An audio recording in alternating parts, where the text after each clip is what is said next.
History ടിപ്സിൻ്റെ പുതിയ എപ്പിസോഡിലേക്ക് എല്ലാവർക്കും സ്വാഗതം. കാലിക്കറ്റ് യൂണിവേഴ്സിറ്റിയുടെ BA മലയാളത്തിൻ്റെ ഒരു പേപ്പറാണ് പ്രാചീന മധ്യകാല മലയാള കവിത എന്നുള്ളത്. അതിൽ കണ്ണശ കൃതികൾ എന്ന കൃതികളെക്കുറിച്ചാണ് നമുക്ക് പറയാനുള്ളത്. അതായത് നിരണം കൃതികൾ. ലീലാതിലകക്കാരൻ പാട്ടിന് കൽപ്പിച്ച നിയമാവലികളെ പൂർണ്ണമായും പിന്തുടരാതെ മലയാള കാവ്യലോകത്ത് പുതിയൊരു ചുവടുവെപ്പ് നടപ്പാക്കിയവരാണ് നിരണം കവികൾ അഥവാ കണ്ണശന്മാർ. അതുകൊണ്ട് തന്നെ ഇത് പാട്ടുസാഹിത്യത്തിൻ്റെ പുതിയ മുഖമായിട്ട് മാറിയിട്ടുണ്ട്. സംസ്കൃത സാഹിത്യത്തിൻ്റെ സ്വാധീനം ശക്തിപ്പെട്ട കാലത്താണ് കണ്ണശന്മാരുടെ കടന്നുവരവുണ്ടായിട്ടുള്ളത്. രാമചരിതത്തിലൂടെ അവതരിപ്പിച്ച രാമായണ കഥ മലയാളത്തിൽ പൂർണ്ണതയിലെത്തുന്നത് കണ്ണശന്മാരിലൂടെയാണ്.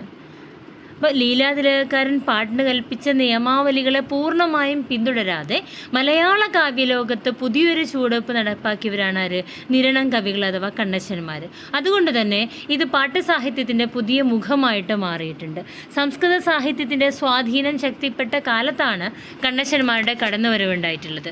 രാമചരിതത്തിലൂടെ അവതരിപ്പിച്ച രാമായണ കഥ മലയാളത്തിൽ പൂർണ്ണതയിലെത്തുന്നത് കണ്ണശന്മാരിലൂടെയാണ്.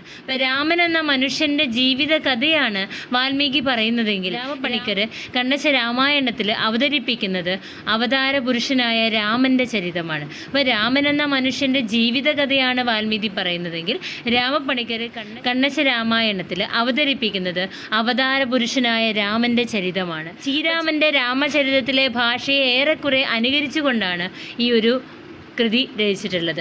പാട്ടിൻ്റെ വ്യവസ്ഥകളെ അനുവദിക്കുന്നുണ്ടെങ്കിലും മലയാളത്തിൻ്റെ ആധിപത്യത്തെ അനുവദിച്ചുകൊണ്ടാണ് കണ്ണശ കൃതികൾ രൂപപ്പെട്ടിട്ടുള്ളത്. അപ്പോൾ ദ്രമിഡ സംഘാതാക്ഷര നിബന്ധമാവണം പാട്ട് എന്ന അടിസ്ഥാന നിയമത്തെ തന്നെ കണ്ണശന്മാർ ലംഘിക്കുന്നുണ്ട്.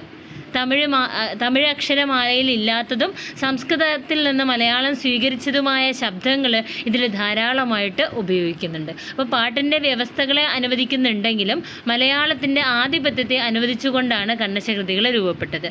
സംഘാതാക്ഷര നിബന്ധമാവണം പാട്ട് എന്ന അടിസ്ഥാന നിയമത്തെ തന്നെ കണ്ണശന്മാർ ലംഘിക്കുന്നുണ്ട്.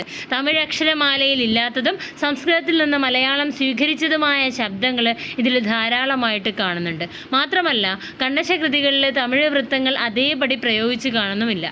അപ്പോൾ സംസ്കൃതത്തോടോ തമിഴിനോടോ കടപ്പെടാത്ത ഈ കാവ്യത്തിലെ വൃത്തങ്ങൾക്ക് നിരണം വൃത്തങ്ങൾ എന്ന പേരിലാണ് അറിയപ്പെടുന്നത്. ഇതിനെ തരംഗിണീ വൃത്തത്തിൻ്റെ കൂട്ടത്തിലാണ് ഉള്ളൂർ ഉൾപ്പെടുത്തിയിട്ടുള്ളത്. അപ്പോൾ സംസ്കൃതത്തിനോടോ തമിഴിനോടോ കടപ്പെടാത്ത ഈ കാവ്യത്തിലെ വൃത്തങ്ങളെ നിരണം വൃത്തങ്ങൾ എന്ന പേരിൽ അറിയപ്പെടുന്നു.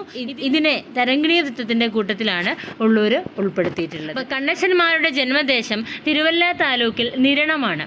മാധവ പണിക്കർ, ശങ്കര പണിക്കർ, രാമപ്പണിക്കർ എന്നിവരാണ് നിരണം കവികളിൽ പ്രസിദ്ധരായവർ. മാധവ പണിക്കർ, ശങ്കര പണിക്കർ, രാമപ്പണിക്കർ.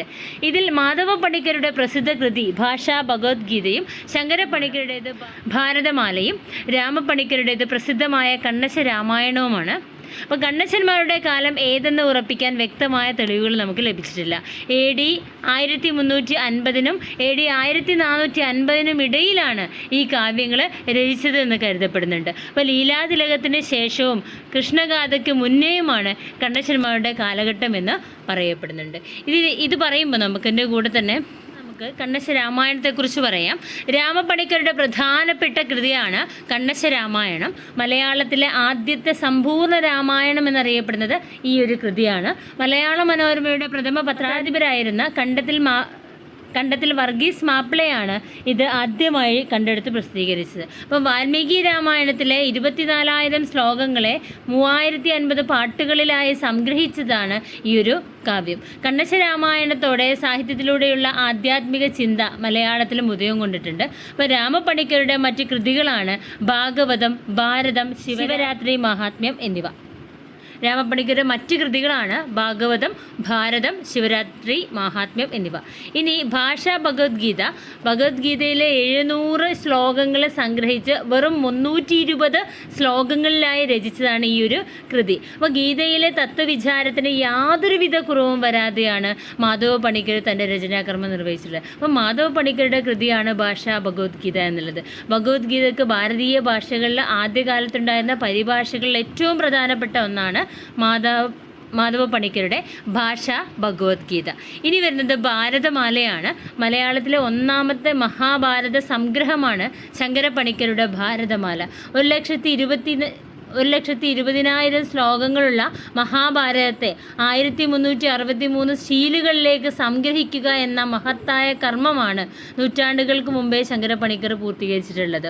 അപ്പോൾ 1,20,000 ശ്ലോകങ്ങളുള്ള മഹാഭാരതത്തെ 1363 ശീലുകളിലേക്ക് സംഗ്രഹിക്കുക എന്ന മഹത്തായ കർമ്മമാണ് നൂറ്റാണ്ടുകൾക്ക് മുമ്പേ ശങ്കരപ്പണിക്കർ പൂർത്തീകരിച്ചിട്ടുള്ളത്. അപ്പോൾ എഴുത്തച്ഛൻ്റെ മഹാഭാരതം കിളിപ്പാട്ടിൻ്റെ മാതൃകയായത് ഭാരതമാലയാണെന്ന് പ്രൊഫസർ എൻ കൃഷ്ണപിള്ള അതിലെ വസ്തുതകൾ നിരത്തിക്കൊണ്ട് പ്രസ്താവിക്കുന്നുണ്ട്. ഇനി വരുന്നത് നിരണം വൃത്തത്തെക്കുറിച്ചാണ്. കണ്ണശ കവികൾ ഉപയോഗിച്ച വൃത്തമാണ് പിന്നീട് നിരണം വൃത്തം എന്ന പേരിൽ അറിയപ്പെട്ടത്. പാട്ടിൽ ദ്രാവിഡ വൃത്തങ്ങൾ ഉപയോഗിക്കണമെന്നാണ് അതിൻ്റെ നിയമം. അപ്പോൾ ആധുനിക മലയാള കവികൾക്കും ഈ ഗാനാത്മക വൃത്തം പദ്യമാണ്. 16 മാത്രയടങ്ങിയ ഈ 2 ഖണ്ഡങ്ങളുള്ള 16 മാത്രയടങ്ങിയ ഈ 2 ഖണ്ഡമുള്ള 4 പദങ്ങളാണ് ഇതിന് ഉള്ളത്. ദ്വിമാത്രം ഗണം 8 എണ്ണം യതിമധ്യം തരംഗിണി എന്ന് ലക്ഷണമുള്ള തരംഗിണി വൃത്തത്തിനോട് അടുത്ത് നിൽക്കുന്നതാണ് ഈ ഒരു വൃത്തം, നിരണം വൃത്തം. അപ്പോൾ ദ്വിമാത്രം ഗണം 8 എണ്ണം യതിമധ്യം തരംഗിണി എന്ന് ലക്ഷണമുള്ള തരംഗിണി വൃത്തത്തിനോട് അടുത്ത് നിൽക്കുന്നതാണ് നിരണം വൃത്തം. ഇനി നമുക്ക് രാമകഥാപാട്ടിനെ കുറിച്ചാണ് പറയാനുള്ളത്. അത് നമുക്ക് നെക്സ്റ്റ് വീഡിയോയിൽ നോക്കാം. Thank you.